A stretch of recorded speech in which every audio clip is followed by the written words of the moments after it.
All right. Good afternoon, everyone. It's such a great Thursday afternoon for all our friends in the Philippines. Hello, please type in our chat box kung ano yung lunch nyo. What did you have for lunch? And of course, apa ka ba? Sawadika from our friends in Indonesia and Thailand. What did you have for lunch? Can you please type in our chat boxes to keep some interaction going? Pancit Canton and grilled chicken. Wow, that's something um, yummy. So nasi lemak, no? How about some pad thai there? Okay.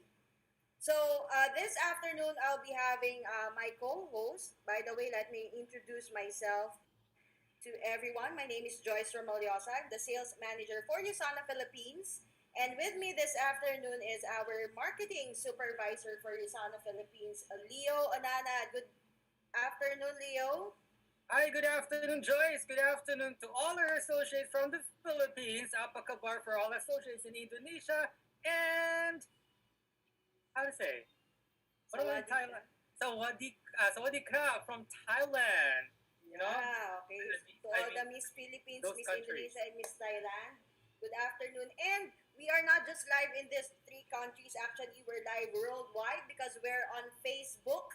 If you would want to be part of this training and don't have enough internet bandwidth for Zoom, you can tune in to our Facebook page. That's Sustaining Momentum Facebook group.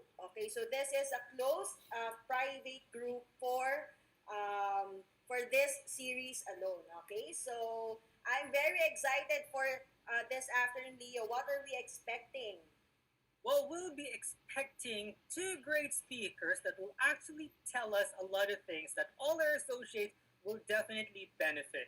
And speaking of our topic, this I'm like speaking, no, sustaining momentum. This will definitely create that great, how would I say, that great energy to keep their momentum really up and work on with their rank advancement, or not just even rank advancement, but to solidify their team, solidify their organization, and simply to solidify their business. Yeah, Leo, that's right.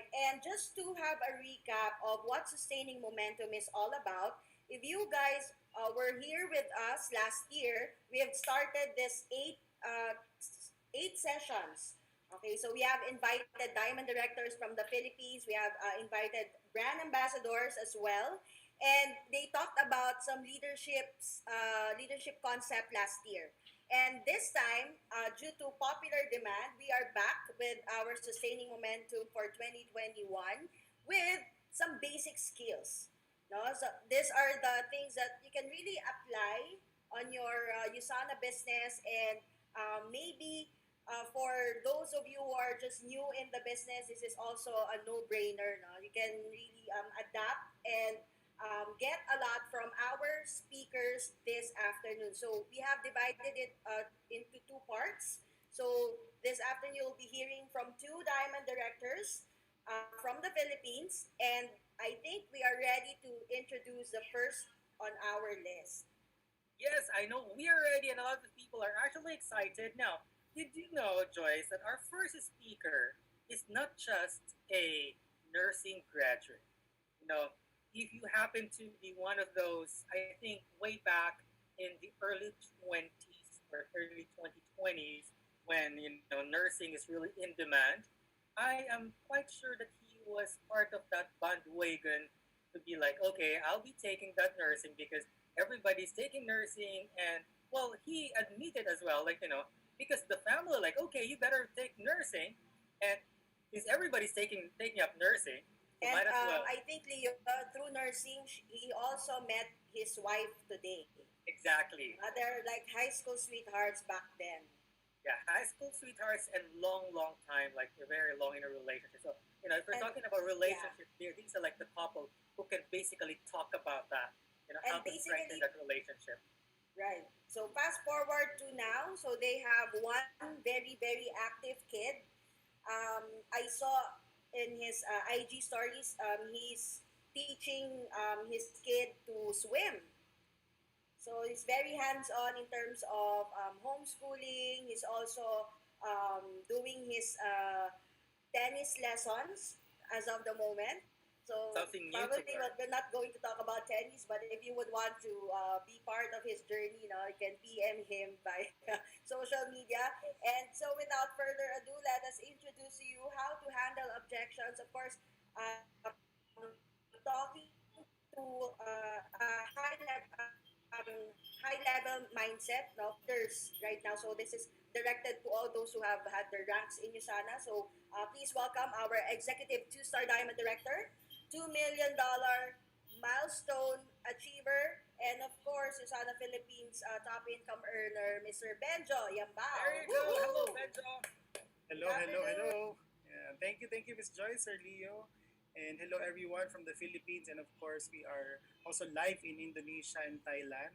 So from time to time, I have two screens actually. So I'll be looking at you guys in the Philippines. And of course, I'll be saying hello as well to you guys there in Indonesia and Thailand.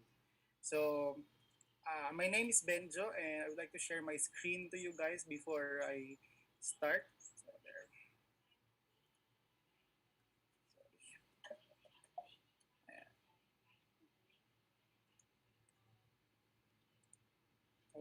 Okay, so I hope everyone is seeing my screen right now.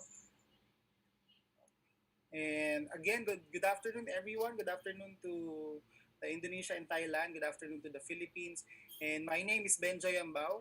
I am an executive two-star diamond director of USANA Philippines, and I've been with USANA for almost 10 years. And it's really an exciting 10 years that my wife and I have been doing the business for almost 10 years.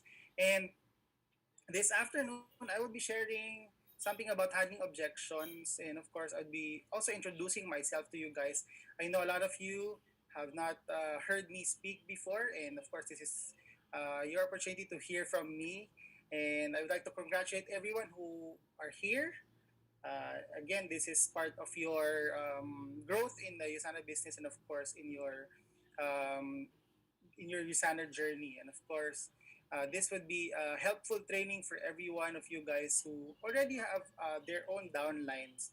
And of course, you can use this and apply this skill that I'm going to be talking about later. But before that, of course, I will be introducing myself.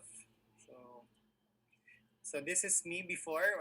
Again, Miss Joyce and Sir Leo mentioned before that I am a nurse. Of course, I was a nurse before in the Philippines, and of course, this is my wife, Michelle. We were both nurses. We both came from the same university, and being a nurse here in the Philippines is really not a lucrative career. Of course, in the Philippines, we only get at least $200 a month in salary, and again, that is not something that we wanted, and we didn't plan on earning that much. So we thought that in college or in university, after we graduated, we would become rich already, and we would go abroad, maybe in the US or in Canada, to practice nursing. But during those times, there was a different plan for us. So we end up being a clinical instructor or a nursing professor. So we taught in colleges and universities, and I also have my master's degree. And able to go to Canada to um, before we were able to go to Canada and migrate there, we were presented by the Usana business with the Usana business by Lichelle, or my wife's sister. So by that time, I was really negative. I didn't really wanted to do Usana. I didn't believe in this kind of business, so I didn't have any talent in selling. So I didn't really want this. I was a negative prospect before. But good thing that Michelle was really persistent in doing the business. That's why we are here right now. Today we are part of the $2 million or the $1 million club members of Usana Philippines. And of course, we are executive two-star diamond directors of Usana Philippines. Yeah, it's been quite an interesting journey for us. Almost 10 years. This April, we're gonna turn 10 years, and I'm really excited for you guys to be able to experience those 10 years as well. So I know a lot of you guys are just starting. A lot of you guys are maybe on your first, second, or third year, fourth year, maybe fifth year in Usana. and it's gonna be a long road ahead of you. But really, we are here as your uplines or your mentors. We are here to guide you and to help you navigate this business better. Okay, so this is just a brief milestone presentation for you guys. So what happened to us was in 2011 we joined Usana, and right after we joined, we became gold directors in 6 months.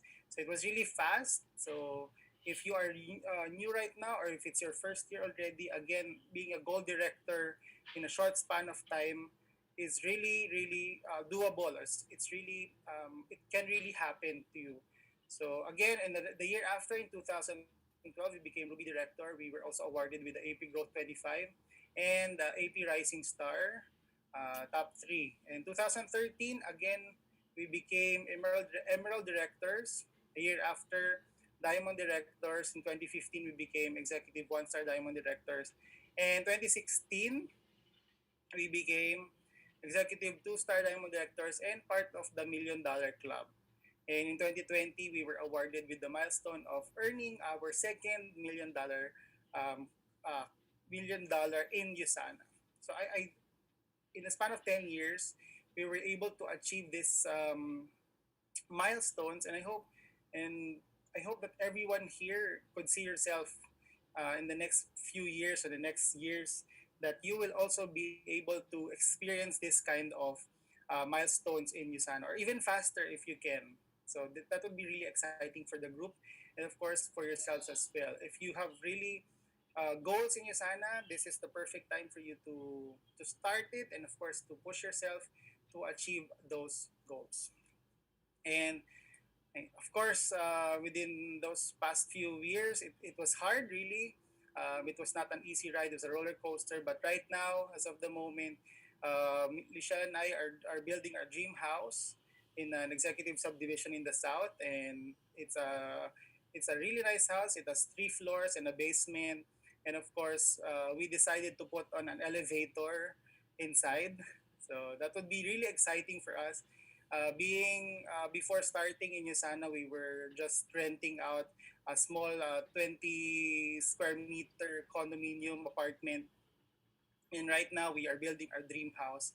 And I'm sure that just do just do your part, and of course, in the next few years, you will also be able to achieve this. And of course, in the span of 9 years and something, we were able to achieve our $2 million club, meaning we were able to earn at least $2 million in commissions in Yusan. And of course, it all depends on the effort that you do. And we were able to have our dream travels. We've been to 16 or more countries because of Yusana. And before Yusana, we were not even able to afford to go to other countries, just local travels for us. And finally, of course, are able to spend time for the family right now. And of course, it's pandemic, and people are forced to be in their homes, and we're really lucky and we're really grateful that we are able to spend time with our family, and of course we while still earning in Usana. So right now we are going digital, and we are going on the direction that what the direction of the because of the pandemic, we're changing directions from face-to-face interactions. Now we are going to online presentations and the stuff. Okay, and of course, that's my short and brief background of myself. And we will go now to the topic. Our topic is actually common associate objections or concerns. This is not your typical, I think May, the next speaker, May Bais, would be talking about the, how to handle the objections of your prospects. But for me, I was assigned to talk about the different objections or concerns of the associate, because now we are all leaders here, we all have downlines, and it is really important for us to know how to address the different objections of our downline. So if you're like me, I don't really want to really handle these objections. I'm really, and I'm an avoider. So as much as possible, if I I don't like to speak with the downlines if they have concerns about doing the business, or if they have different concerns. And as much as possible, I would like to avoid them. But really, in Usana, we are forced, or we are really expected to handle these objections or handle the concerns for downlines. And of course, if we're able to handle those objections in the long run, we would have actually a better organization, and of course a harmonious relationship with our downlines as well. And just a prerequisite before we proceed with this, I'll be teaching you what to do or how to handle these objections. But some of the prerequisites are the following. So again, we have to know this method. So this is called the problem cause solution analysis. So we're talking about objections. We're talking about concerns of the downlines, and as uplines, we should be able to determine what the main problem is, or what the main concern, or what the main objection is, before we can arrive to a specific solution for that problem. Like for example, I'm going to give you an example. If there's a poor performance, so what could be the problem? The problem is poor performance of your downlines. Maybe they're performing at a level that they're not expected of, or you feel like they're slow, or they're not doing their best. And what would be the cause of that poor performance? It could be number one, poor skills, or poor attitude, or it could also be poor systems. And from there, we would come up with a solution. So, like example, poor performance, the cause would be poor skills. So, what are you gonna do if your downline has poor skills? Of course, you do training. You can do training, and you can also do constant drilling and checking of the skills. So that's about it. That's one of the prerequisite, is that we really have to know what the problem and what is the cause of that problem, and how do we solve it. So again, there's an objection, and with that objection, there's a problem, there's a cause, and there's a solution. So we always have to apply this every time that our downlines would come to us with a concern, with a problem, with an objection. Then we can act accordingly. Later, I would give examples so that it will be clear for you guys. Okay, next is that should also be able to differentiate what coaching and monitoring means. So coaching versus monitoring. So we all have standards, of course, in the skills, especially standards on how do we prospect, um, how do we prospect, how do we present, how do we close, and of course, there's a standard to that which you were able to teach your downlines. And again, if that standard is not being met, if like for example you think that you seen your downline in a presentation and the standard is not being met, you do coaching. So you do coach your downlines on how to better the presentation, on what the pointers you would give to that downline for him to improve the presentation. Versus monitoring, if of course you have this standard and you seen your downline or your associate doing the presentation on a standard that you've taught that person, you do monitoring. So if it's a steady and he's able to get that standard, you just do monitoring. But if the standard of the skill that you taught that person is declining, or it's not at par with what you need it to be, you do coaching. Okay. I hope I'm not speaking too fast, so I hope you're learning something.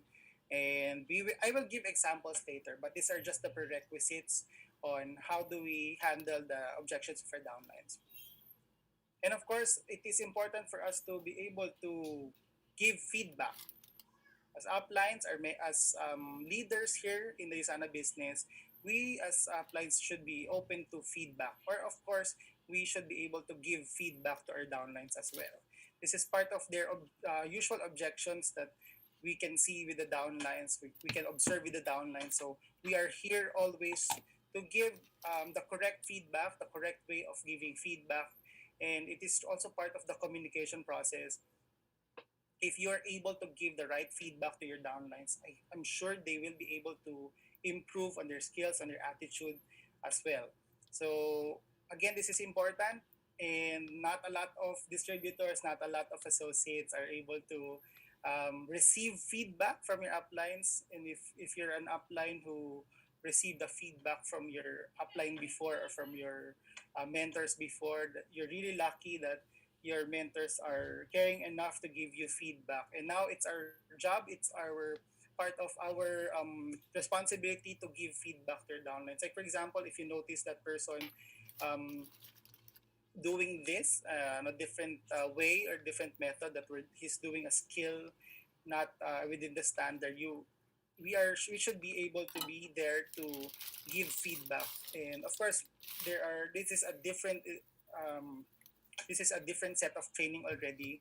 Giving feedback alone, I can give a training for this for an hour, but this is not our main topic. So it is your upline's duty for you to be able to know how to give the right feedback. So if you have that in your teams, if you have that in your groups, please do attend those trainings. And of course, it is important for the communication. So if you're able to give right feedback, you will lessen the possibility that your downlines would be offended by your feedback. And once you are open to feedback, it would really open a lot of opportunities for you to improve and to grow. And of course, we have to, as part of the prerequisite of handling the downline objections, we must be able to master our emotions as well. So in USANA, we are dealing with a lot of different people. You will be dealing with a lot of different individuals, different personalities, different attitudes, all different coming from different walks of life. And as part of that, we cannot do something that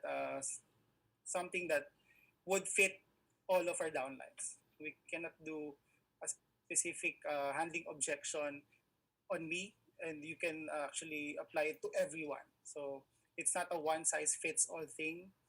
We should be able to know personally our downlines, and for if we know our personally our downlines, we would be able to handle their objections properly, and of course, with the emotions that you're having right now, na when there's when there is an objection, the main thing that the main emotion would be from the upline. Sometimes the main emotions would be anger, or if sometimes you just don't want to deal with it. But as matured uplines, it is our responsibility to be able to deal with the different problems of our downlines, the different concerns of our downlines in a manner wherein it's really objective and not based on emotions. So those are the different prerequisites that I would like you to note before we can be able to handle the downlines objections properly. And of course, there are a lot of different objections from the downlines, and I decided to do it to cluster it into objections. So number one is the skills objections or the skills concerns, and of course number two, the attitude part, the objections coming or rooting from the attitudes of the downlines. So first is the skills objections or the skills concerns of the downlines. I've given here, I will be showing you different scenarios on which I know some of you have really experienced this before. So the one on top is in Filipino, the one on the bottom part would be the English translations. So I will be just reading the English translations um, for our Indonesian and Thailand distributors. So these objections or these concerns are really some of the information that we often hear from our downlines. So like inviting is so hard. Have you heard this before from your downlines? So this is a skills issue. This is a skills objection, a skills concern. So nobody comes to my presentation. Again, some of the more interesting things, and people reject me. Have you heard this? So anyone in the group who are able to who heard this before from their downlines? I can't sell anything. I can't fit my business in my schedule. Selling is hard. The product costs so much, no one wants to buy it. Can you do the presentation for me or the closing because you are better than me? So these statements are pertaining to the different skills concerns or the skills objections of the downlines. And of course, as uplines, how do we really handle these objections? So I know it's a common thing for us to be able to hear these things from our downlines. And what the usual thing that we're the usual thing that our uplines or ourselves are saying is that it's okay. Right? It's always like it's okay. You can just do it again, and those are the things. But really, you're not going back to the problem cause solution analysis. You're not addressing what the problem is. So your solution is always to say it's okay. Maybe next time you'll do better. It's okay. It's part of the journey. Being rejected is part of the journey. It's okay. Selling is really hard, so you have to learn.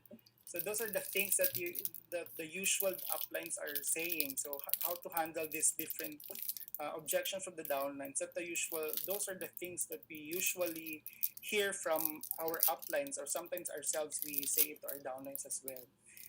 But here I will teach you how to handle these things. So again, this would be it. This would be to check the following. So again, if it's a skills issue, so there's report skills, we go back to the solution of training and of course, constant drilling and checking. So if there's an issue that the downline has no goal setting for the week, again, you check for the following. So you check the target number of prospects. How many prospects does he want to have this week versus the his goal for the week? So how many pay-ins or sign-ups would that person goal the goal of that person is. So like for example, if the downline's goal is 2 to 3, how many prospects should that downline have, or how many presentations should that downline have? So it's our obligation as uplines to check on these details. And again, no one's gonna check it for them. And if we don't check it as well, we would just rely on them saying that, oh, of course I did prospecting, I did presentations, but the proof is not there. So again, as uplines, it is our duty to monitor them, to check the number of prospects that they have, and of course the goal, every week goal setting is very important. And if it's a skills issue again, though, does the downline have the right tools, the right scripts, the right PowerPoint presentation, the right trainings that he attended? It is our duty again to check. I know it's a little bit on the tedious side, but there's no way for us to be able to check on the downlines skills if we don't check the following. So maybe he's having a hard time with the presentation because he's not using the right PowerPoint, or maybe he's having a hard time doing prospecting because he's not using the right scripts that you taught that downline. And number one, of course, is the prospect list. So sometimes I've heard a lot of excuses that they cannot invite, they cannot present, or whatever. But it all boils down to them not having a prospect list. So it's our duty again as uplines to check if they really have their prospect list. If you think that some time already went by and then they still don't have prospect list, it is advisable for you guys to sit down one-on-one together, and on the spot that downline should be able to generate at least 50 names or 100 names. Of course, you have to guide them. Sometimes downlines just don't know what to do. So we are here to help them in this aspect. And of course, you have to check the actual conversation. So sometimes downlines would come to you and I cannot close. So I cannot close the guest. So you have to close it for me because you're better. Sometimes you have to listen to them. If they're on a phone call, we can listen to their conversation on how they close, or we can check the messages in their Facebook if how do they prospect or how did they close. And very important again is the demo drill check part. So demonstration of the skill, like for example presentation. So you demonstrate what the presentation is. So that would be the standard of the presentation of everyone in your group. Drilling is actually the time that your downline would do the presentation themselves, and checking always that the standard is being kept. This is important, especially for skills concerns or skills objections of your downlines. And sometimes if your downlines would would say that I don't have time for this, I don't have time to prospect, I wasn't able to prospect this week, I wasn't able to have a presentation, I wasn't able to attend trainings, you have to check their planners or their time management skills if they have any planner. So sometimes they would just say that I didn't prospect this week, I didn't have any goals for the week. And when you check the planner, they didn't even include Usana in their planners, or they don't have planners themselves. So and sometimes especially when they are working, they have other side hustles, or they're working full time in their jobs and they're doing Usana part time. Importance of planner is really a necessity for everyone to be able to properly budget your time and to give time for Usana as well. And lastly, you give opportunity to practice. So as uplines, it's not always right for us to do everything for our downlines. We have to let them do, or we have to let them practice.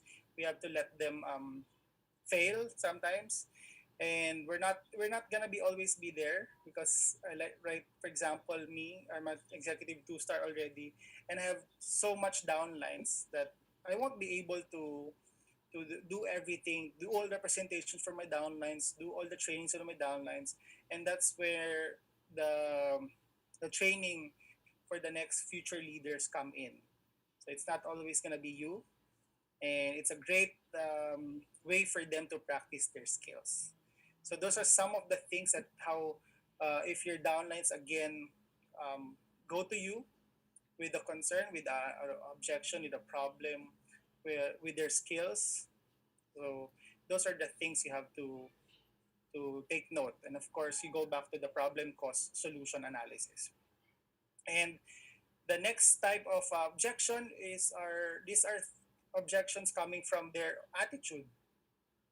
So as I said earlier, we will be dealing with a lot of distributors, a lot of associates with different backgrounds, with different personalities, with different attitudes, with different ages, of course. So we should be able to know how to handle all of most of these attitude objections. So what are the examples of these objections? Yeah. So sometimes you hear your downline say this a lot of times, especially those people who had attitude problems. So I know that already. I don't need training. So I'm sure this is very familiar for you guys. It's too hard. Can't do it. I will do it on my own way. So as if they know everything. I can't focus because I still have a lot of sidelines. I'm getting impatient because I lack results. You do it because you're better than me. And it's all your fault if I don't get successful.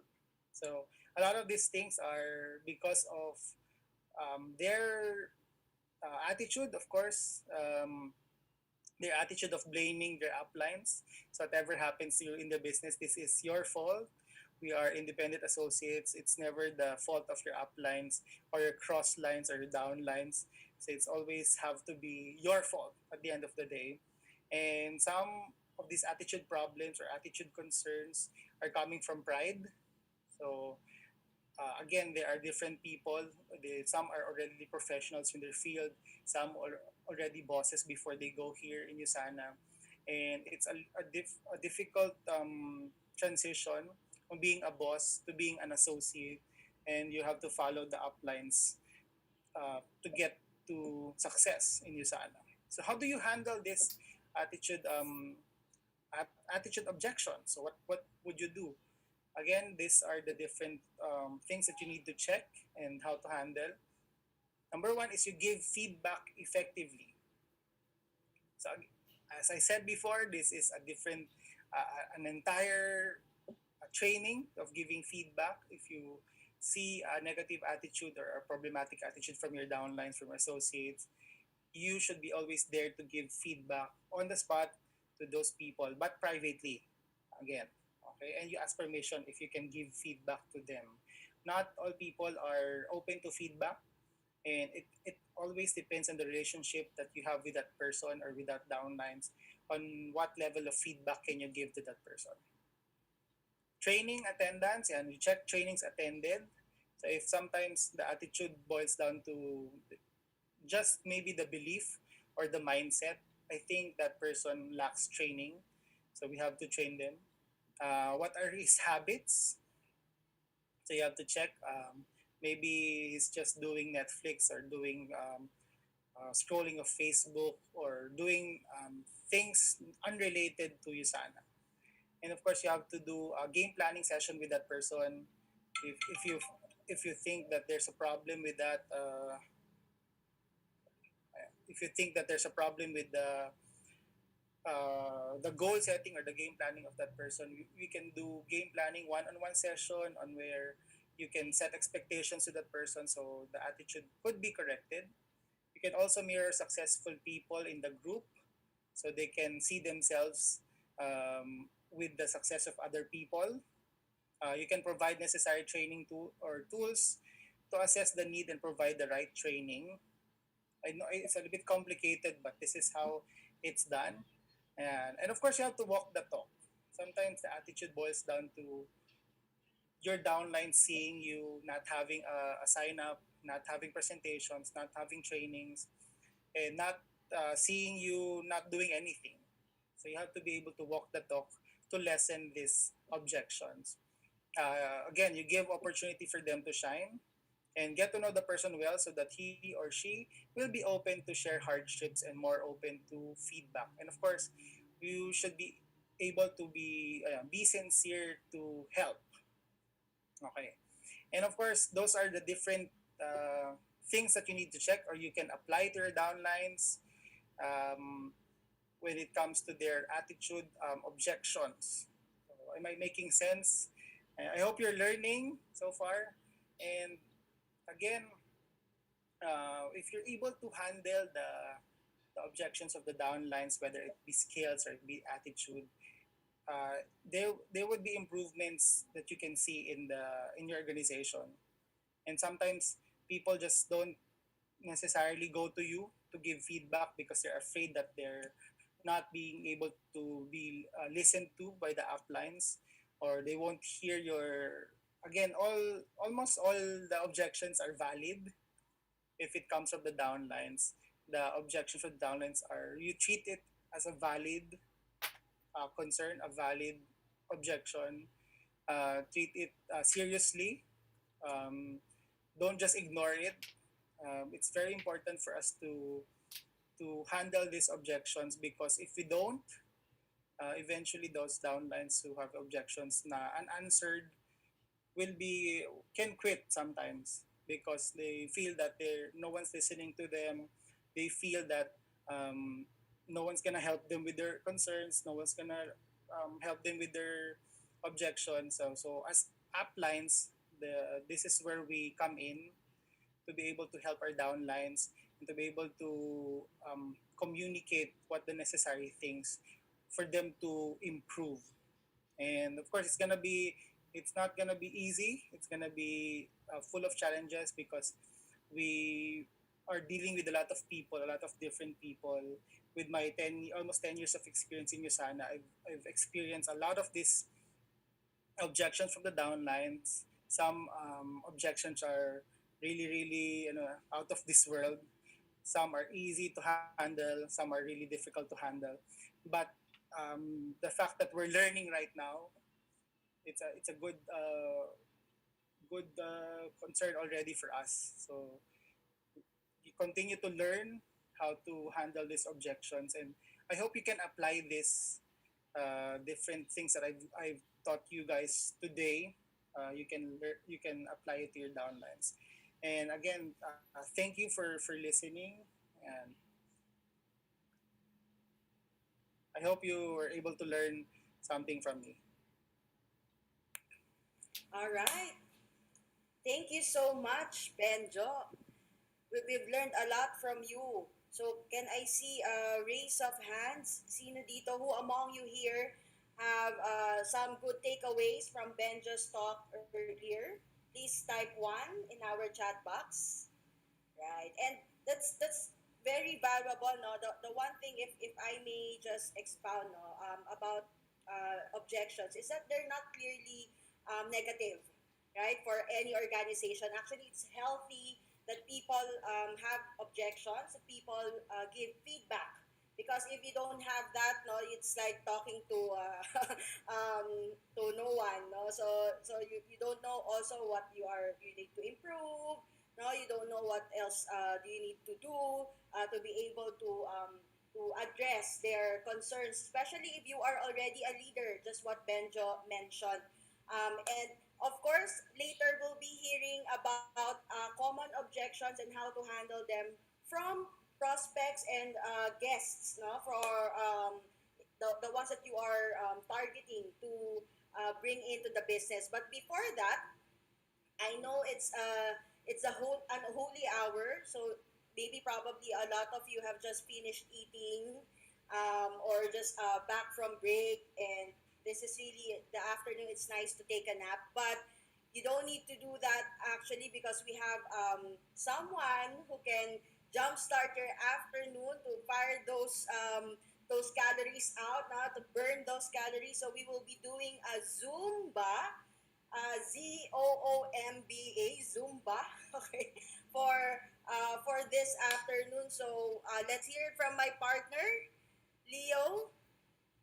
And may we please ask everyone to please open their cameras, to turn on their videos, so that we can see you and we can know, no, that you are following our Zumba for this afternoon. So please, please, may I see, no, parang the others just turned off their cameras.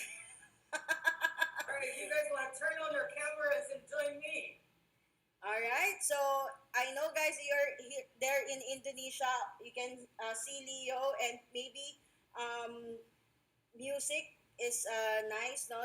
That can be played. So for 5 minutes, can we see? Can we do a Zumba session? Are you ready? If you are ready, please type ready in our chat box. Wow, talaga defective daw the camera. I don't believe you guys. And I don't believe you guys because I'm doing this as well. All right, let's see. Roll up your sleeves and let's start this Zumba. Take it out, Leo. All right, thank you very much, Joyce. So this afternoon, what we're gonna do is a little break from the normal thing that we're actually doing. You know, we know that you guys are online all the time, and you guys are seated, but we want to try to, give more energy. You can do something very creative. You can do something healthy while you are doing your Zoom stuff. So while waiting for Zoom, you can do some of those stretching. Okay, and so we can start. Okay, we can do it this way. 4, 5, 6, 7, 8, 7, 6, Come on, guys. 5, 4, 3, 2, 1. Now I want to see some other people. I'm looking at the screen now. Maybe Benjo, you want to join us then? Okay. Fine. There you go. Burn those calories out. There you go, Joyce. Join me here.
called the pagpag step.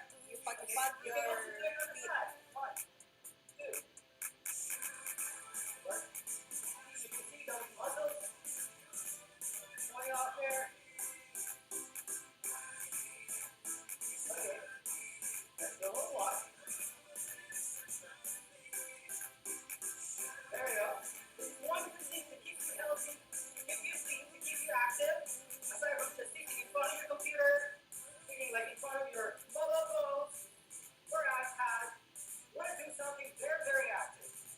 Okay? It will help you release endorphins and will make you think actively. And will make you, understand and appreciate and, get all the knowledge that all our speakers are actually giving. So, do this one more time. Cool down. There we go. Yeah, cool down, guys. Well, Let's give it up for Leo for Alright, so teaching thank us you some again. moves So, this afternoon. we'll be having a little break for like 2 minutes, and right after that, we'll be back with our next speaker. Thank you very much, everybody. Stay healthy. Thank, thank you, guys. So we'll be having, as Leo mentioned, we'll have a 2-minute break so that you can wipe off your sweat. It's really hard to take an exercise if you are wearing jewelry, right? Okay, so please hang on there, and I assure you the next speaker will also be as interesting as the first. So please stand by, guys. See you in a bit.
are back. So I hope you had your favorite drink with you and you have um, freshened up for our next session. So let me just see if my partner's already here.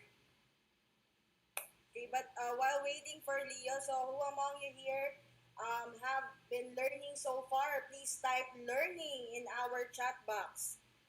There we go. I'm back. Thank you, I'm still Leo, for here. that exercise. Actually, it's really refreshing I know to some other do. people are actually requesting to make it longer, but right after lunch, and you're doing some Zumba though. It Yeah, may not be good. the others are in their offices so that they cannot join us for Zumba. But maybe later after office hours, you can do your own Zumba at home. Right, and you Okay? can join us in our next series because other hosts will be doing the same thing in their Yes. next sessions. So, Right. so we are taking to the next level, right, Leo? So now that we have, I hope you have your lunch in Indonesia and Thailand. I think it's already past 12 noon. But for the Philippines, you're already preparing your merienda, right? Your mid-afternoon snack after lunch. Okay, so enough about food, Leo. So, who are we listening to in our next session? Well, our next speaker is someone who actually, well, I know personally that she enjoys what we just did a while back. She's into fitness, from having an inconsiderate weight somehow, like 3 years back. She tried to really work out, and you can really see how slim she is now just because of that motivation to really seriously Very work determined. out. Yeah. Right. And, I remember, like, while actually talking about this series, there is actually one thing in common between Joyce, me. Well, I gotta say this, I'm proud of this. Between Joyce, me, and our next speaker. Can you guess what that is, Joyce? Um, we are all buff. Joke.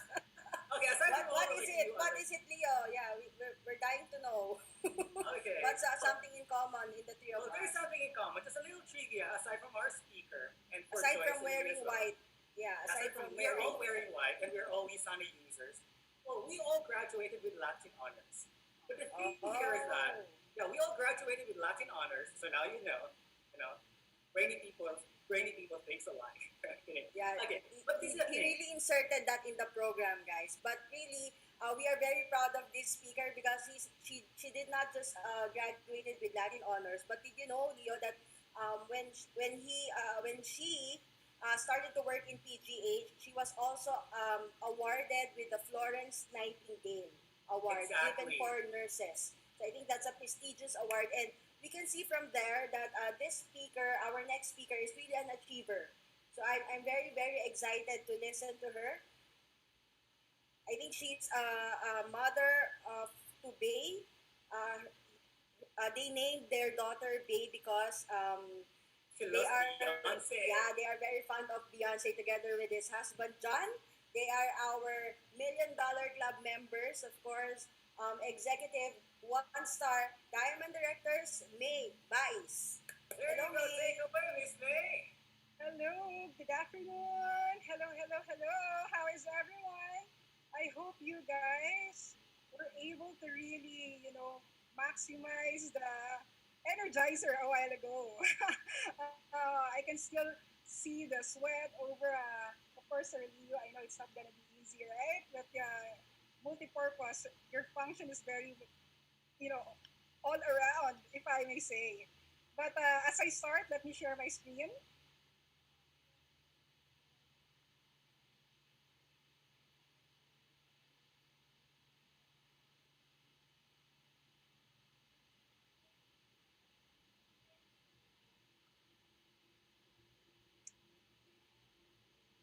All right, there you go.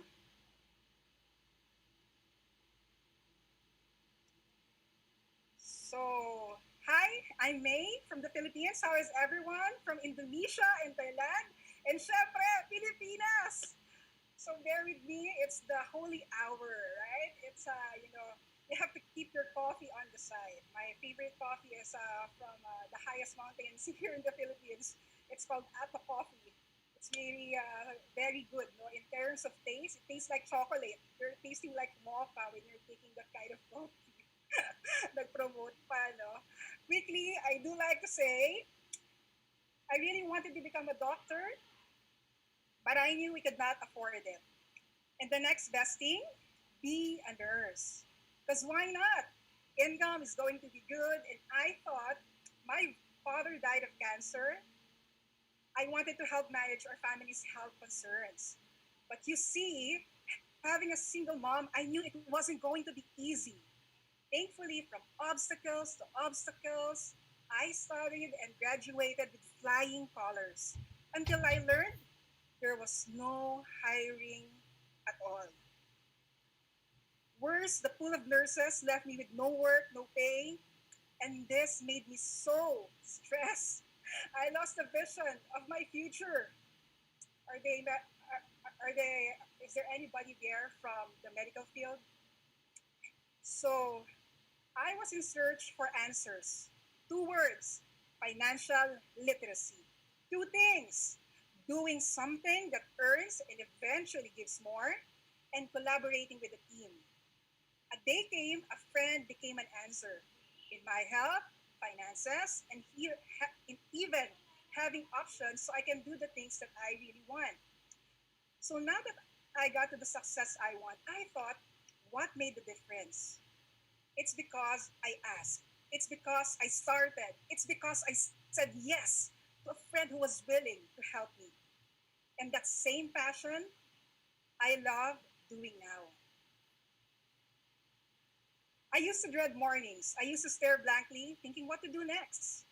Grateful that my prayer, that same decision years ago, allowed me to fulfill a better morning, not only for my mother by giving her a gift of her desired home, and now being a mother too, I wake up with a smile in my heart, seeing my daughter having certainty in the future.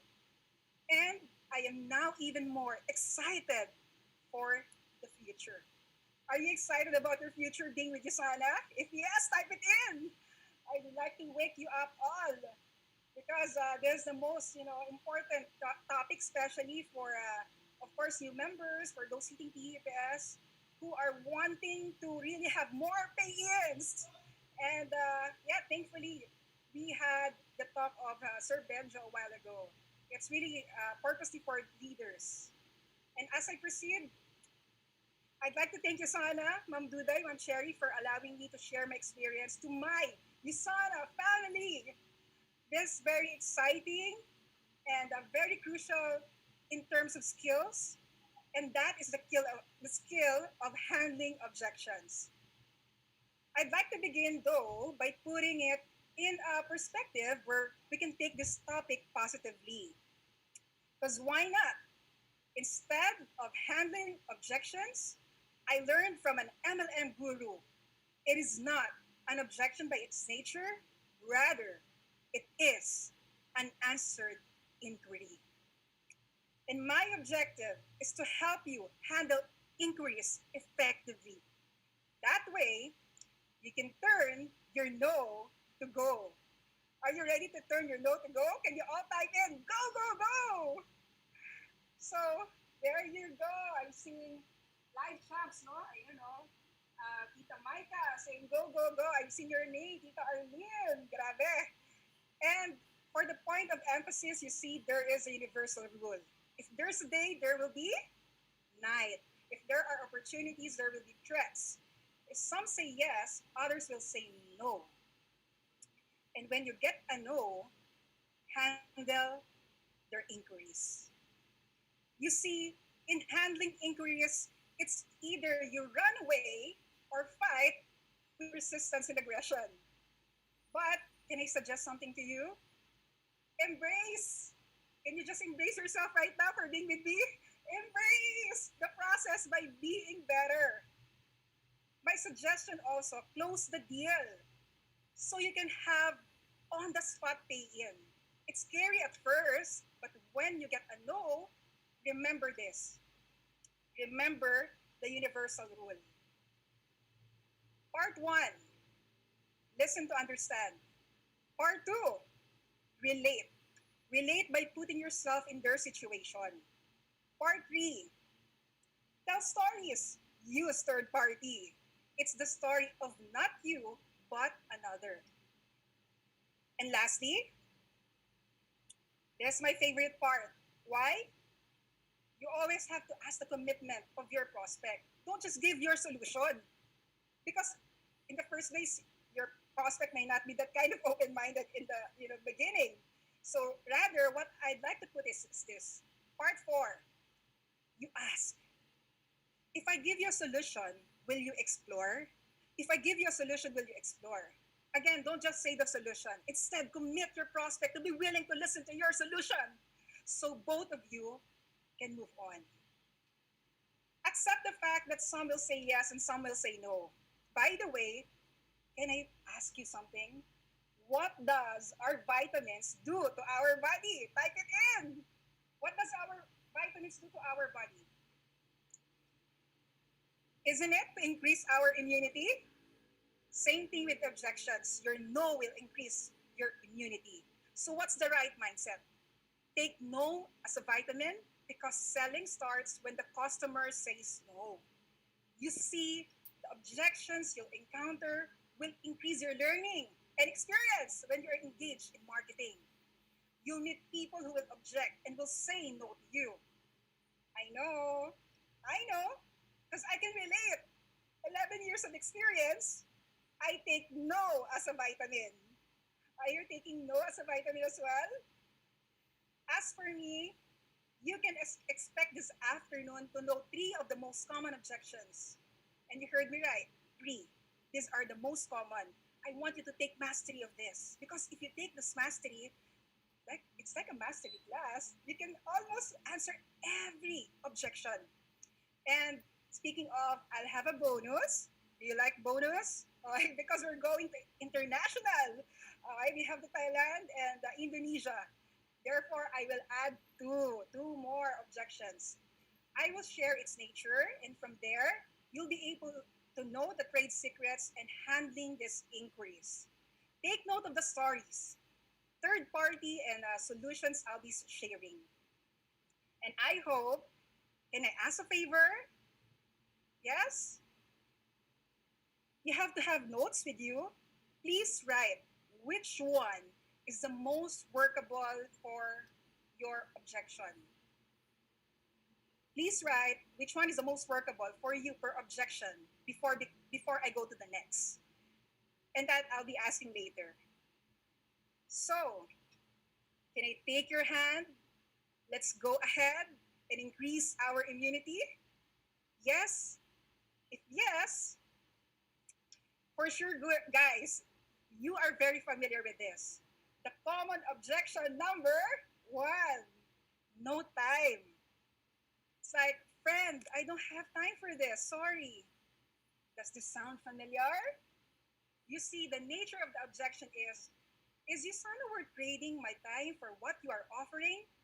In other words, your prospect is asking you, I have so much things going on now, but should I prioritize Usana?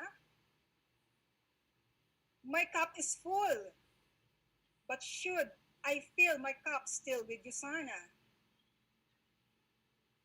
Hmm. So, how are you going to handle this inquiry? Clearly, your prospect needs to know the value of what you're offering. Take note, your prospect may sound like their objection is their time, but time is also what they aspire or hope to achieve more. Isn't it ironic? Also, offer the idea how the MLM opportunity can free up time. So ask your prospect, do you want to have more time?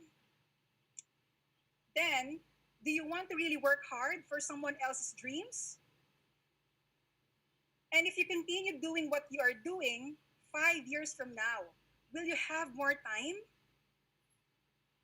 Then tell to your friend, friend, if the answer is no to this, then this is the perfect time to talk about it.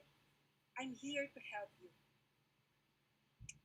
So, Let me start with this one. This is the great equalizer. For some of you, you've seen this already. For the new ones, you're lucky. I'm showing this. We only have 24 hours a day. No more, no less. Do you agree? This is just an example of the daily average activity of a person who is working, say, an 8-hour job. So ideally, we divide 24 hours to work, rest, and recreate. 8 hours each. The idea here is plus minus. When you are adding something, the other hours need to be minus as well for it to be equalized. As an example, we are going to use work because majority of our prospects are working. Okay? Take note, before going to work, what do you usually do? Isn't it you prepare, say 2 hours from breakfast to shower? What else? Travel? How about overtime? How about breaks as well? As you can see here, there's a total of 17 hours of work while rest is only 6 hours and the recreation, the time supposedly for yourself or your family is only 1 hour. Imagine the important reason why you are working. Isn't it for your family? But how come? They are the least recipient of your time. You see, if you want more time for your family, you can only that on your day off, weekends, or holidays. Or shorten your rest so you can give time to your family. And the thing is, the following day, your work is still waiting for you. You have no choice. And you go to work feeling tired. Friend, question, is this the setup you want for the rest of your life?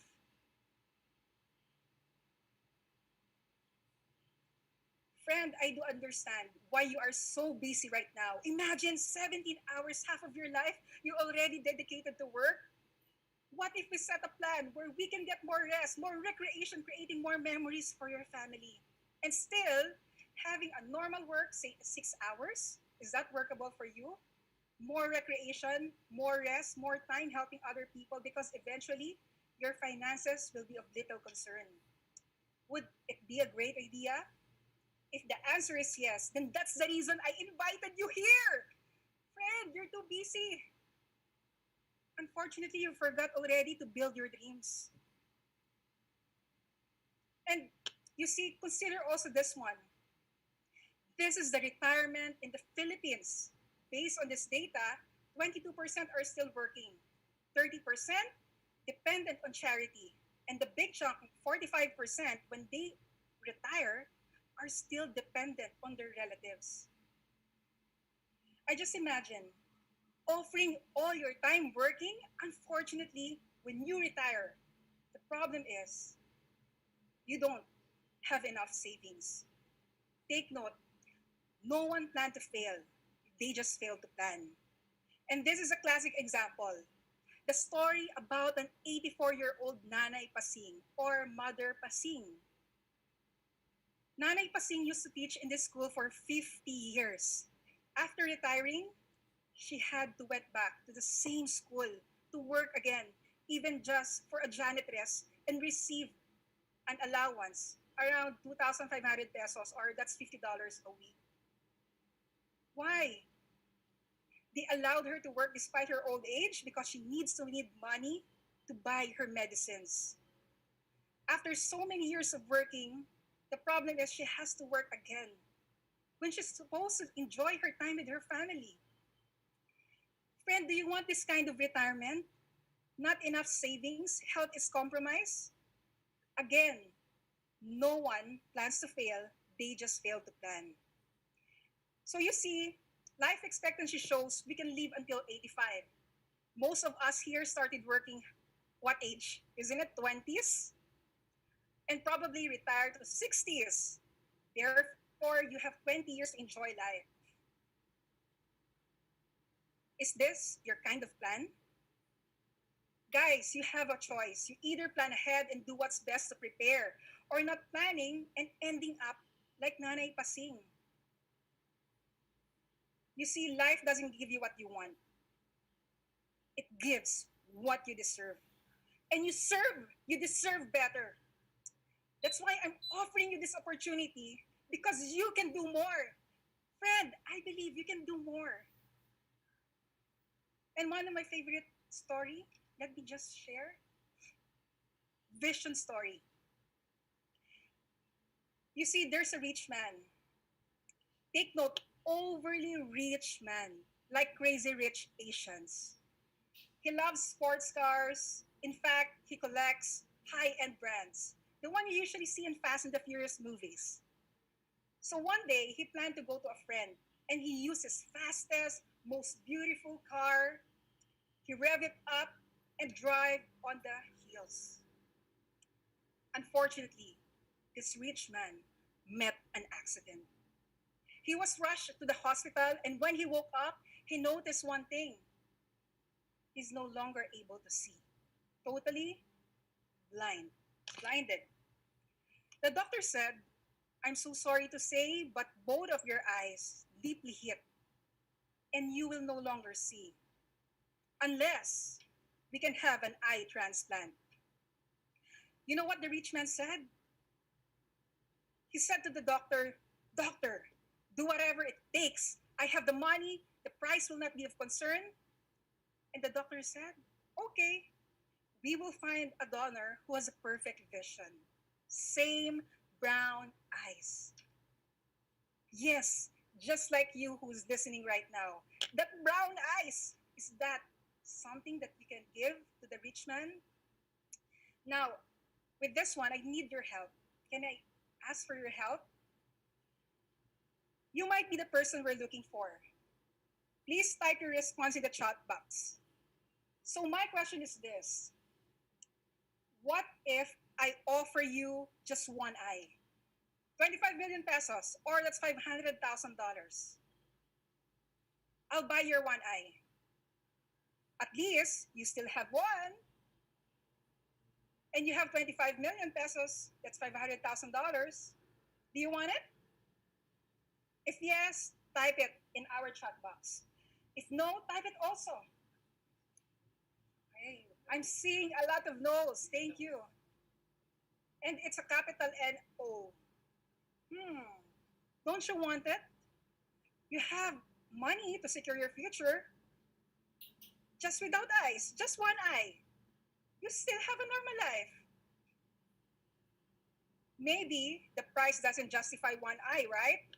So I'll make the offer twice. If you offer your two eyes, I will make it 50 million or $1 million. Do you want it? If yes, type it in our chat box. If no, type it also. Wow, still a big no, huh? Alright, I'm Shirley Adolacion. I am seeing no. Camille, I'm seeing no. June Guy, I'm seeing no. Don't you want it? You have money to secure your future. Just without eyes, but you can still have normal life. So it seems like you don't want 50 million or $1 million. Going once, going twice? Okay. I'm just curious why. Can you type it in our chat box? Evangeline Magtibay said, I cannot enjoy that money. Ram Dinglasan said, God's gift is not equal to money. Guys, someone said it's priceless.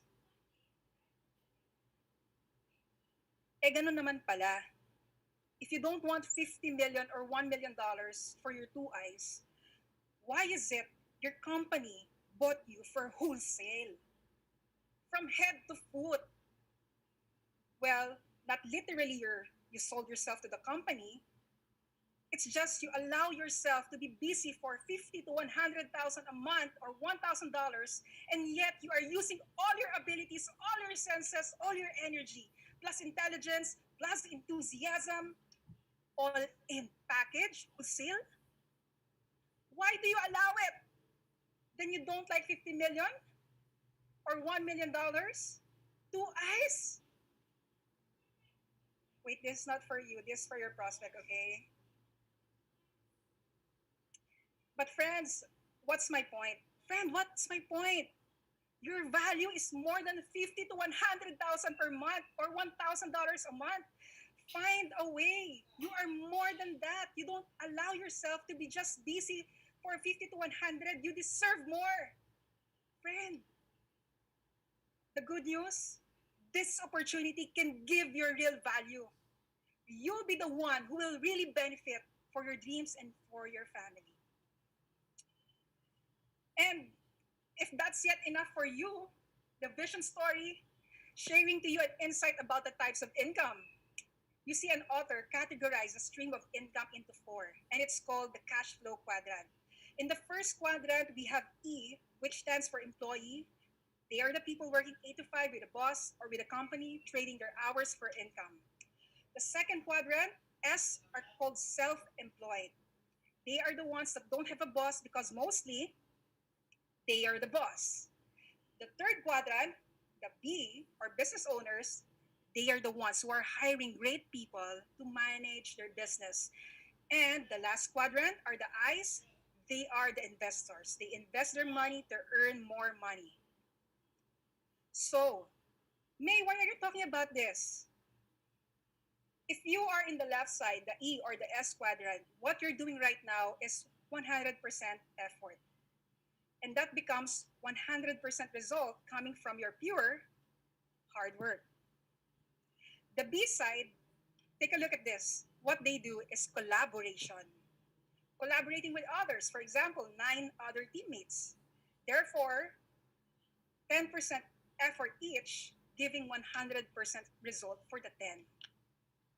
So, it's making part-time really, really possible at the beginning. This is also hard work, by the way. Why? Building a team is not an easy task, but because you work with a team, there is what you call, take, take note of this, dynamics. And the dynamics between the teammates makes it smart work. Process makes smart work. When you work with a team, imagine the potential. Your max potential was 100%. What if these teammates also work 100% effort? That's 1000% results, right? May, how is this different again? Left side, if you're doing all the work, self effort, it produces active income. The disadvantage, if you're doing self effort and you get sick, guess what? Just like me. What happened to me before? No work, no pay. Whereas the right side, leverage, leverage creates leverage income. When you are doing leverage, say you get sick, there are still 9 people in the team who can work out the business. That's the advantage. I'd like to cite this one as well. You see, this article of a big retail store in the Philippines have 67,000 plus employees pre-pandemic. Just imagine, if you are the employee earning 600 pesos per day or $12 a day, multiplying by 6 days, that's 24 days in a month, approximately that's 14,000 pesos. Is that true for many employees of this company, of retail company? It's about $280 per month in the Philippines. With further deductions, of course, you know that tax, health, insurance, if there is. But take a look at this. If you are the business owner of the 6 to 7,000 employees, what if, you have to listen to this, what if you earn 100 pesos or $2 per person's productivity from the 6 to 7,000? Do you imagine? That's equivalent to 6.7 million or $134,000 a day.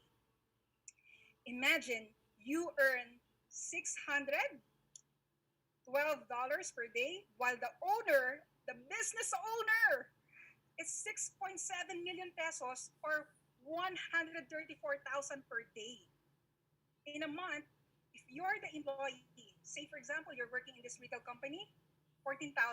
But you see, if you are the business owner, you have the same 24 hours, it's 161 million, $32.2 million.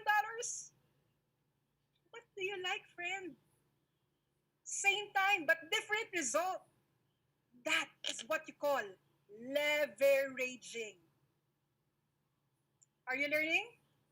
You see, it takes 400 million pesos in the Philippines or around $8 million to build up a retail building. Do you have that much? Friend, I want you to hold your seat. What you'll hear is something crazy. In USANA, you don't have to raise up a building to start. Just get products to be entitled with lifetime discounts. Then we collaborate. That's why, friend, I want to collaborate with you. The potential income here can be like the retail store. The good news, you can start using a card and pay it staggered. Put on that extra effort because that's what I did. So which one? I'm getting you many reactions from our chat box.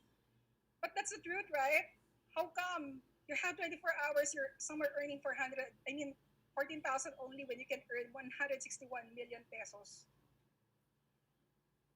Hey, that's what I realized. So which one is the most workable for you per objection before I go to the next? Can you type it in? Which one do you like? Did you like the vision story? Did you like the SM? Did you like the ESBI?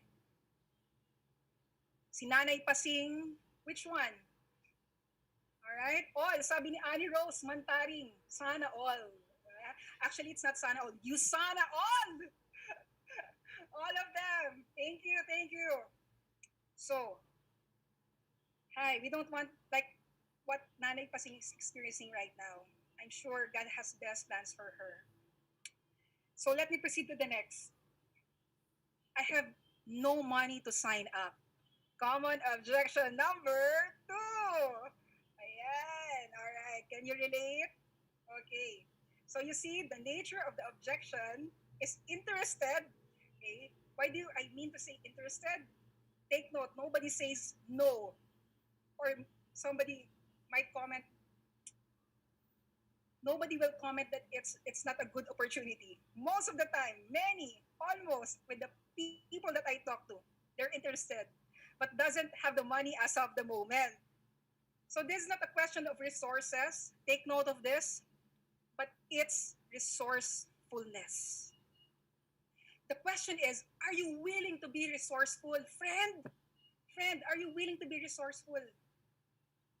And how do you handle that? Tell your compelling story. How did you start?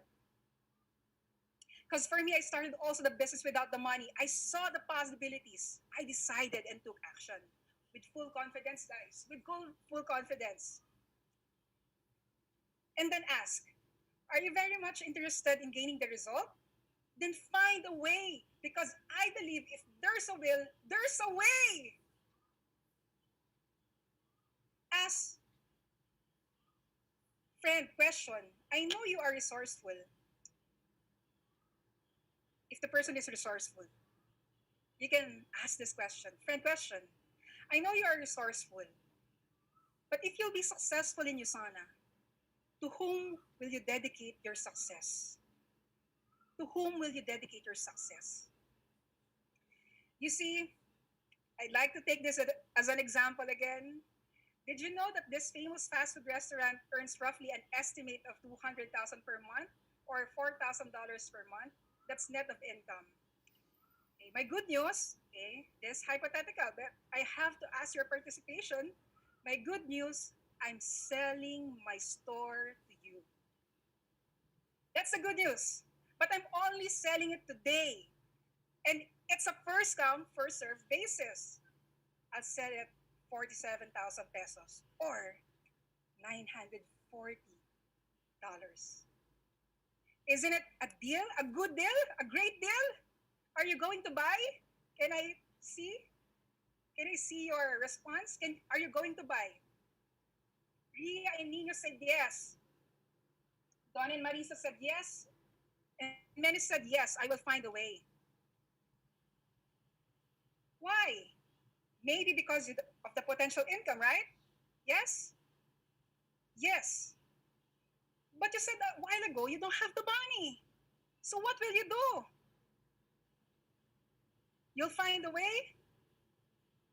Yun naman pala, you'll find a way. Did you know the potential of Usana business is like owning the famous store? If you do it right, the potential of the Usana business is also $4,000 per month. So, the question is, are you going to really find a way? Look, oh, I want you to be inspired. This person didn't have the money to start, but look at him right now. He's a college undergrad. Right now, grabe, he is a consistent top income earner. And take note, he helps me in my business and many others as well. Friend, do something so you can start now. Do not look at the price. Look at the possibilities as key to your dreams. Again, you don't lack resources, you lack resourcefulness. Find a way. Thankfully, he is my business mentor, Mentor Natsunyo. Very humble despite his success, even in pandemic, the culture of him reaching out never stops. In fact, just for us to know, he really said a prayer before me speaking for you today. That's how great my mentor is. And I'm just so proud. You know, sometimes we cannot understand our mentor, but our mentor, my personal mentor, I attribute him everything that I have here. And I'm thankful. Mentor Nat, if you're listening, thank you.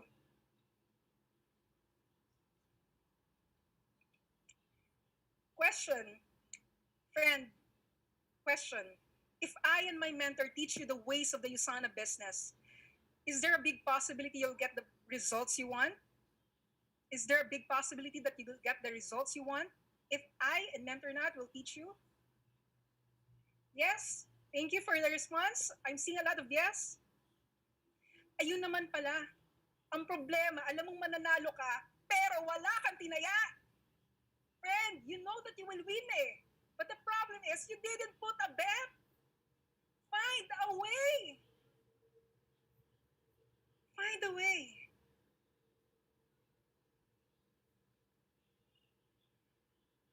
So that's how we answer objections when it comes to I don't have money.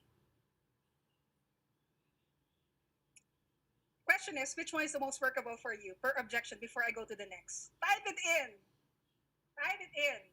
It is the one, is it the one, the Jollibee story, or Mentor Natsunyo? Okay. Find ways, sabi ni Sir Soriel and Miss Madel. Everything, both. Oh, don't forget that. Pero I'll give you a tip. You have to take note just one so you can get the mastery out of it. All right? Next, common objection. Number 3. So, is this a pyramid scheme? This is a very common question, right? Pyramiding ba to? Take note the objection. Skeptic and worry, they are cautious about the opportunity. And how do you handle this? Ask back about the issue of concern. Do you have an experience? Because guys, two things. Your prospect, they have an experience and they were overpromised but underdelivered.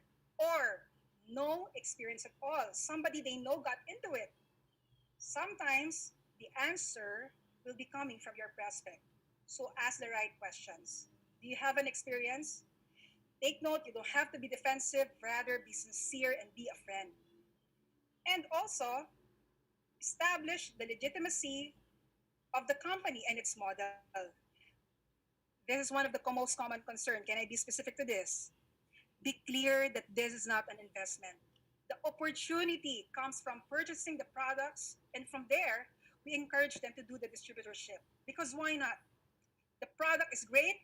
Being a member will give lifetime discounts and potential incentives as well.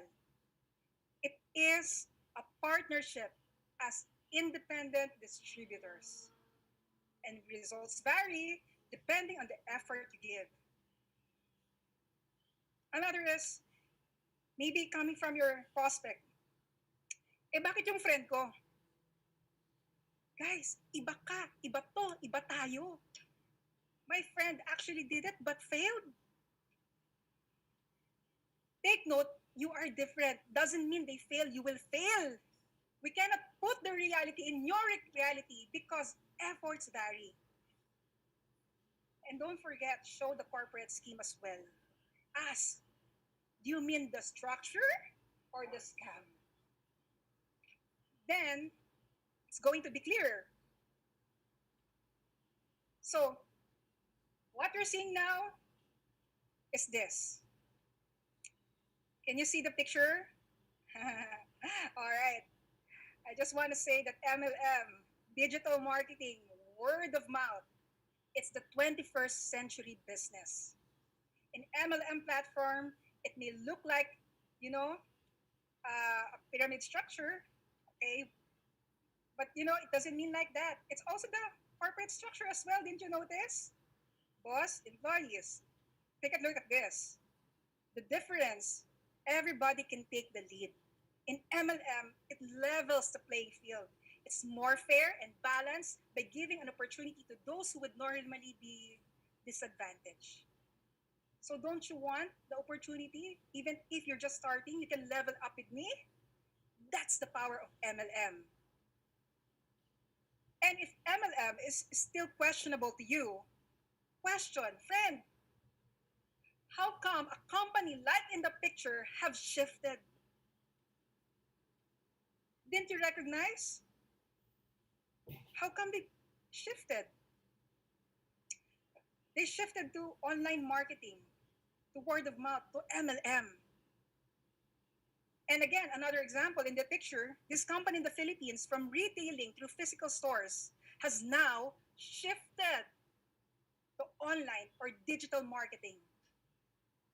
Isn't it amazing? We have the same platform to them. And if you're still not satisfied with that answer, I'd like to cite this potential of this MLM industry.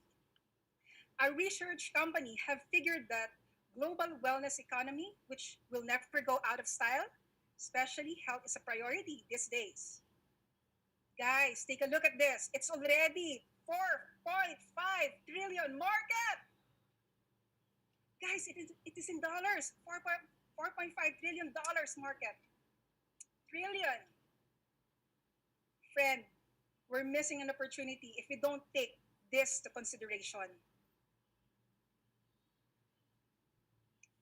Alam mo, friend, friend, ang problema, alam mong mananalo ka eh, pero wala ka pa ring taya. Lugi ka. Friend, you know that you will win eh. But the problem is, again, you didn't bet. You didn't have a bet. This is the future of the business. If not now, when? If not you, who? Moreover, USANA is a New York Stock Exchange listed company. And we are proud to be part of the Direct Selling Association that serves to promote, protect, and police the direct selling industry while helping direct selling companies and their independent sales force become successful. So in short, there is no question as to the company, as to the legitimacy of the business. And I won't even search in YouTube, in any YouTuber who would say this is something that, is what they connotated like a pyramiding, because it seems like, just because it seems like what they're saying is truth. Worst, I don't know, you have to check. But take a look at their response, their comment. They are promoting something else, another scheme.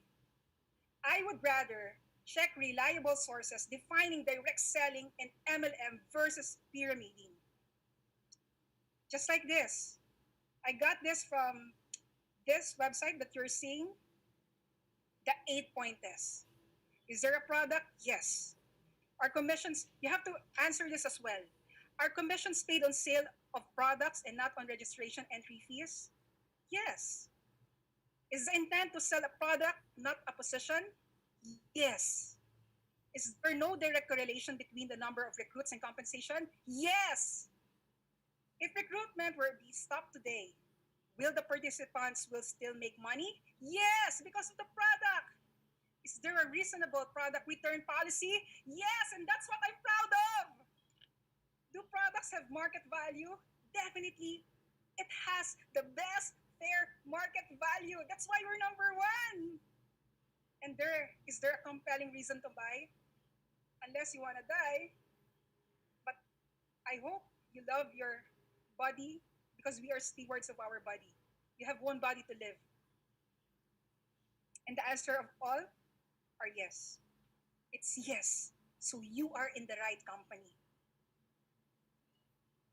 So before I go to this common objection number 4, which one did you like there in the question? Is there a pyramiding?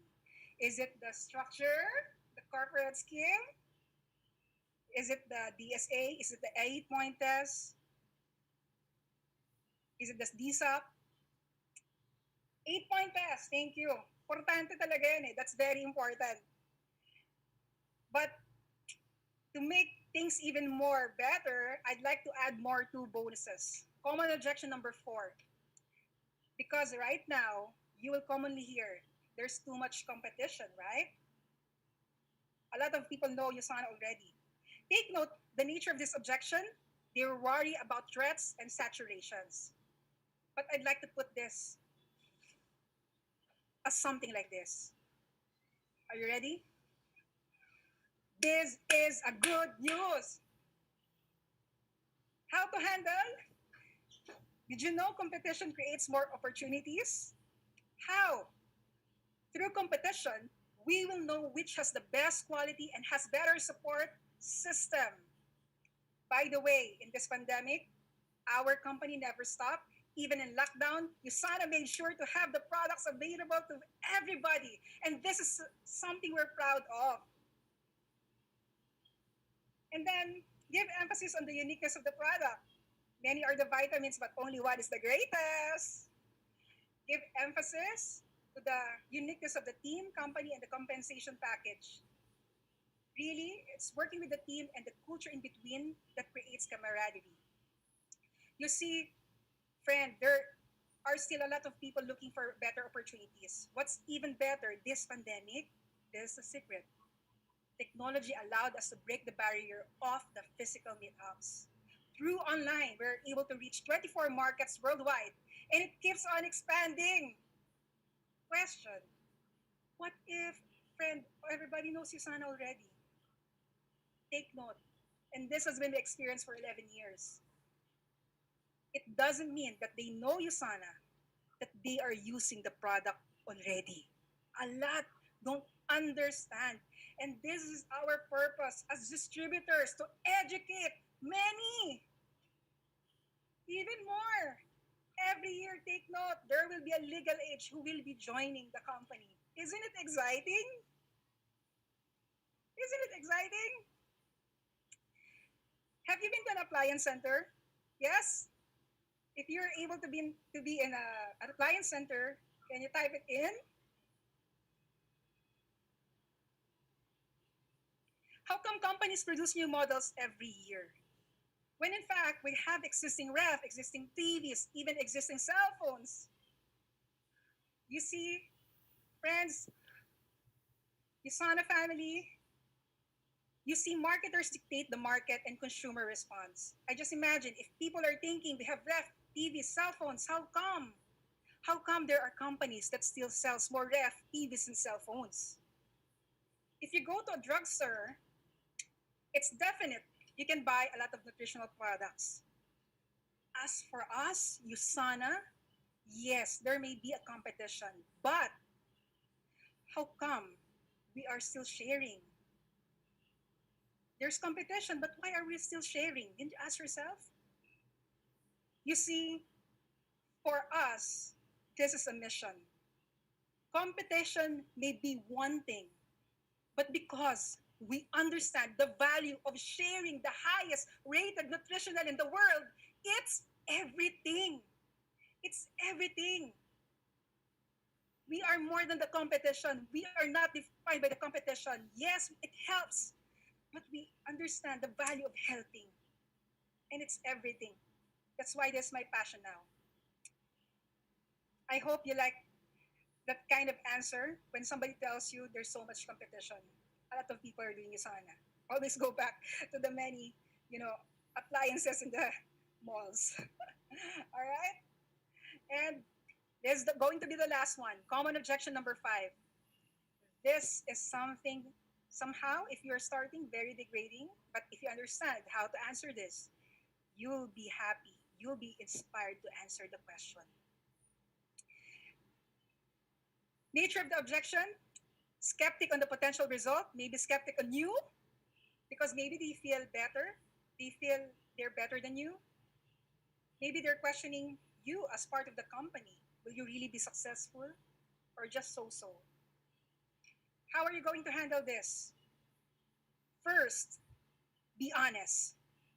Tell them, I don't have the result yet now, but I'm so excited about the future, especially right now. I'm mentored by the top income earners, plus there is support and free trainings online. Also, deflect the concern back to them. It's not how much money you're making, but how much you're willing to help them. Friend, it's not about me, but the opportunity that can help you. You know, friend, between the two of us, you are better than me. Then cite your prospect's profile. Shouldn't you remember? You're the president of the class, you're the cum laude. I may be ordinary, but I'm working really hard on this. In my first year, this is what I have achieved. Show your result, even though it's small. However, looking at you right now, when you do this, I know your results will be more spectacular. When your prospects say, I will join if you already have results, this is how you answer them. Well, friend, that's a valid timing of starting this. However, I suggest don't make my result your basis. Are you teachable? Are you willing? Then I believe you can be better than I do. You can do better than me. Take note, different folks, different strokes, different limits. Just imagine, friend, my coaches and mentors here. I always listen to them. When we listen together, we can make a lot more difference. That's the power of association. That's the power of association. I hope you like also my answer for that, for the objection number 5. How much do you make? It's pretty something common right now, correct? And as I end, my encouragement, you see, the number one person I need to handle objections or handle objection was the person he used to be. The one next to me, John. I remembered I remembered him trying to pursue me, but I wanted to know if his intentions were true and if he is up to what I do. You see, friends, the truth was I had so much challenge convincing him to do the business. He had a lot of objections, like he is a civil engineer. He can't do the business because you can't mix vitamins to making bricks. And I understand. You remember the universal rule? Part 1, listen. Understand where all his concerns are coming from. Part 2, relate. Well, I know I have objections as well. When I was starting, especially before being sold to doing the business of Yasana. So I understand. I can relate. Part 3, use stories in third parties. What I do before, I intentionally shared others' journey in the business, hoping he will be inspired. Not my story, but others people's stories. Lastly, part 4, I ask his commitment for his concerns. If I give you the solution, will you explore? You see, my solution for him were the ones discussed, from having no time, having no money to sign up. Is this a pyramid scheme? Too much competition, and the most I can forget, how much do you make? Yes, he even asked me that, how much do you make? Why would I be sold to the Yasana business? And initially, I didn't know the answers to these inquiries. But I'm glad I attended trainings and eventually he decided to jump in and do the business with me. So what worked? The truth was, with everything said and done, sometimes it is the relationship building that really counts. I guess there are times we can when you can just be able to handle all the inquiries or objections. But you know what? I simply did not give up. I would always find opportunities to listen, relate, use stories, and commit John to a solution he can explore. And today, from one building of relationships to another, I have been trained. You see, the people you were once, the people who were once had so much objections because of the continuous building of relationships, trust was promoted. And soon, we're all at the business doing together, Yusana. The beauty of building relationships, we did not only become a team, we did not just become champions, rather, as one family, as one Yusana family. And I attribute all this not on my own, but by the wisdom and the grace of the Lord. Lastly, you see, you're probably here listening to me so you can learn how to handle objections. But real learning comes at the application. My suggestion, dear Yusana family, you go out, you go out and experience as many objections. What, me? Seriously? Yes, I'm serious. You see, life is like a pendulum. On the other side, pain, rejection, sadness, and failure. And on the other side, there is joy, love, growth, and success. And the center is your comfort zone, is our comfort zone. So what happens in our life is this. Because we run away, we fight, we resist objections, we develop this comfort zone. We experience little pain, little rejection, little sadness, little failure. But take note, so is also little joy, little love, little growth, little success. And this leads to so results. Do you want so results? Is it fulfilling? I doubt. We end up experiencing little success. Nothing much changes. Friends, this will be my last lines. Thank you for listening, everybody, for Yusana family, for Yusana corporate. Do you really want to grow your business? Do you want to really experience real success, advancements, incentives, bigger income? The key, go fail fast, hard, and often. Go as for many objections as you can. Don't settle for less. Get away from your comfort zone. Swing the pendulum higher. Push harder. Swing the pendulum on one side so it can swing higher more to the other side. Yes, you will experience more pain, more joy, more pain, more rejection, more sadness, more failure. But take my word, this will this will bring more joy, more love, more growth, more success. And I guess that's how we will see you at the top. Yusana family, see you all at the top. Let's make 2021 count. Thank you very much, and let's embrace rejections. Let's embrace objections. Thank you very much, May. Wow, that was really powerful. Do you agree, Leo?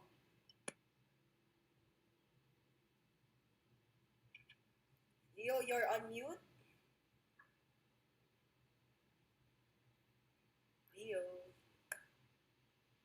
Okay, sorry. I There feel you like go. I said so many things already.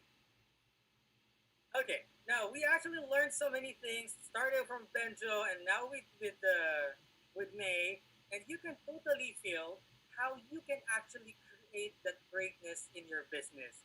You know, there are a lot of people who are actually started, or who are still starting their business, and there are so many things that they would really wanted to consider.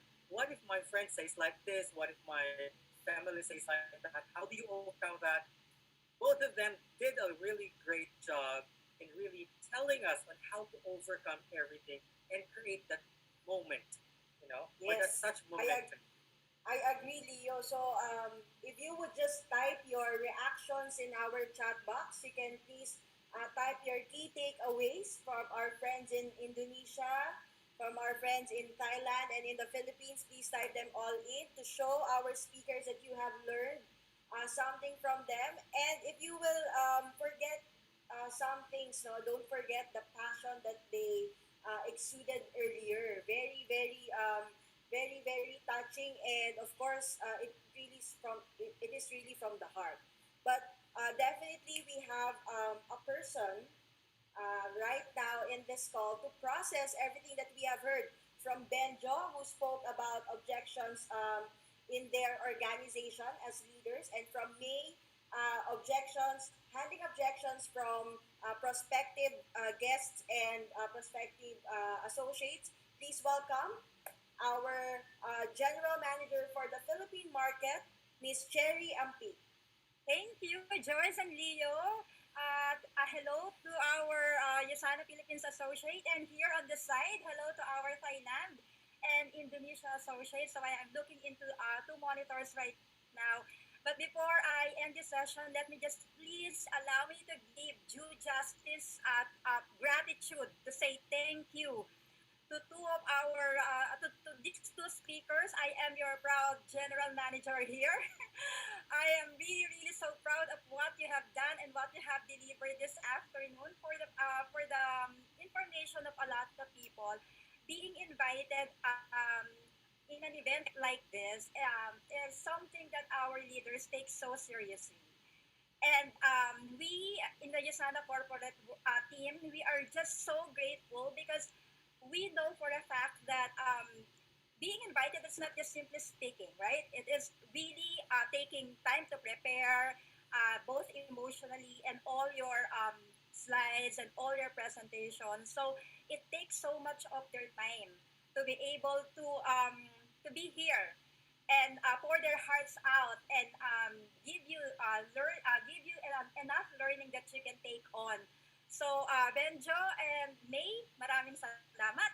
And on behalf of our friends from Indonesia and Thailand and our GMs also, they've been messaging me on WhatsApp saying they're very, very grateful for this afternoon. There's just so many learnings and key takeaways that we can bring with us, okay, and apply in our business. If you would notice, and I'm sure you did, that Benjo has talked about objections on the part of being a leader among their existing associates already or people who are already part of your organization. And May has talked about objections of people you are trying to invite, okay, or prospects that you are wanting to be part of your organization. But both actually can be used, okay, for either you are already a part of USANA or not. Because I'm sure a lot of people who are here, not here in this call, okay, but a part of people who have joined USANA. That's why we have mortality rate, fallout, sometimes low retention.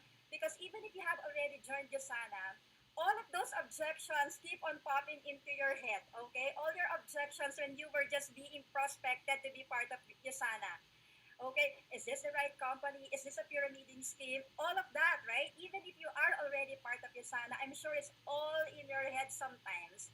That's why it kind of like take you back, okay, or make you not want to proceed to do your business.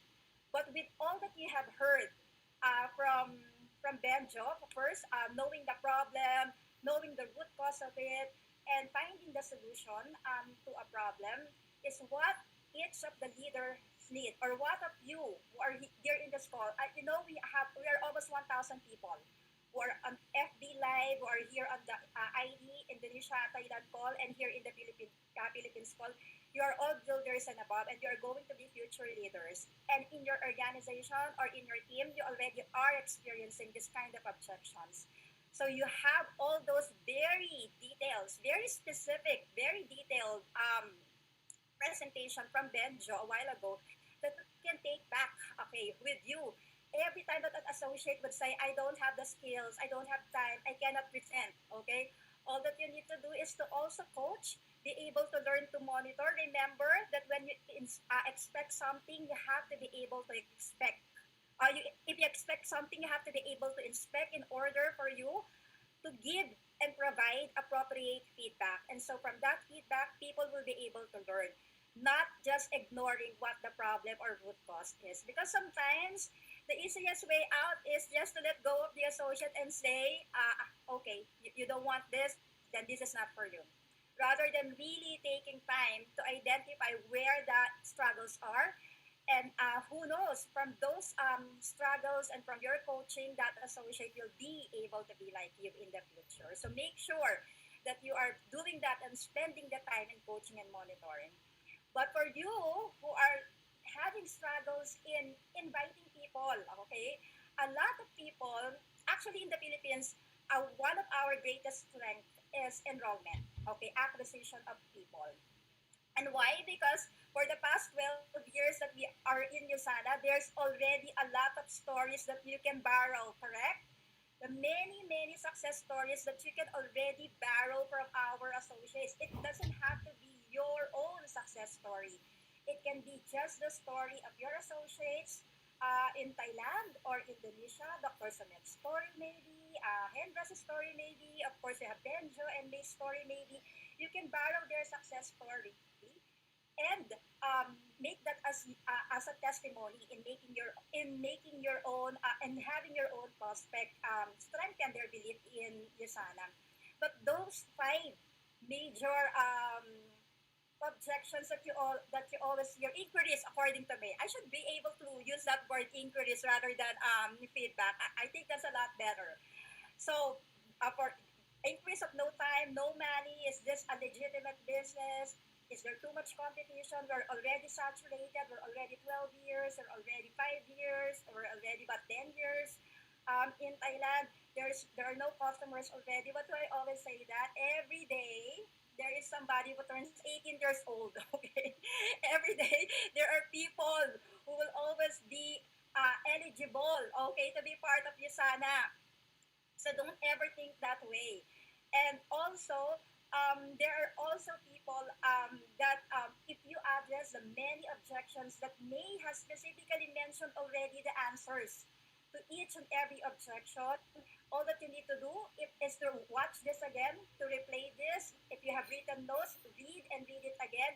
And there is really no doubt that you can overcome all the objections that will come your way from now on until the future. There will be no more objections that you cannot handle. But as you see, di ba, as Darren Hardy said in his book, The Compound Effect, all the knowledge that you got here today are what? Only potential power. Di ba? We always say knowledge is power, but oops, no. According to Darren Hardy, knowledge is potential power. So everything that you have heard here today are just potential power unless you go out there and take action. So ladies and gentlemen, this has been a very productive afternoon. Those knowledge that you have learned are just going to be potential power unless you go out there and take action. So we are going to see you again in our next Sustaining Momentum series. I hope that you had a very, very great afternoon. Maraming salamat from the bottom of our hearts, Benjo and May. And thank you for being part of this first Sustaining Momentum first series for this year. Thank you, Thailand, and thank you, Indonesia team. Maraming salamat from our associates in the Philippines and from those who are watching from all over the world. Thank you. Back to you, Joyce. Thank you so much, Miss Cherry. And there you have it, Leo. What do we expect for next week? All right, for next week, March 18, we'll be talking about effective presentation skills, and we'll be having two great speakers who will definitely nail this. Number one, we'll be having our Diamond Director, one of the Philippines' newest Diamond Director, Arvin Villanueva, and we're gonna have one beautiful lady, Executive 2-star Diamond Director, Rosan Ricalde. So you guys want to go and check this one out next week. That's March 18 at 1 o'clock in the afternoon. Yes, that's right. Your assignment is not just going to be present in the training in March 18, but you have to bring at least one or two guests or two associates with you to listen in this call. So it's either you go in Zoom or you watch in FB Live. So this has been a very productive afternoon, as Miss Cherry and our speakers have mentioned. We would like to thank everyone.